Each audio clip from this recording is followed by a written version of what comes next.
Assalomu alaykum. Mana bu bemorimiz 35 yoshdalar va hayz siklini buzilishi bilan 5 yil davomida homiladorlik yuzaga kelmaganligi bilan shikoyat qilib bizga murojaat qildilar. Birinchi navbatda biz nafaqatgina qon analizini bir vaqtda o'zida ultratovush orqali o'zida follikullarning sonini, antral follikul sonini hisoblaymiz.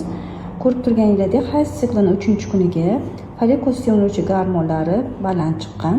Normada 8dan past bo'lsa biz yaxshi deb aytamiz. Bularda 18.4 chiqyapti.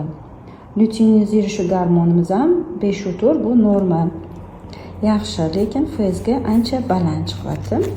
Va keyingi analiz bu antimiyelin gormonlari mana bu yerda ko'rib turganingizda 1dan past. Hozir endi shu bemorimizni ultratovush orqali antral follikul sonini ham ko'rib chiqamiz. Ya'ni birlamchi ko'rikda asosan biz tuxumdan zaxirasini aniqlab olishimiz kerak bo'ladi.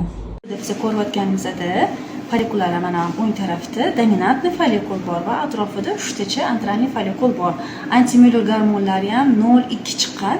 Lekin biz ko'zimiz bilan ko'rayotganimizda zaxirangiz yomon emas. 35 yoshdasiz, zaxirangiz yaxshi. Endometriz ham yaxshi.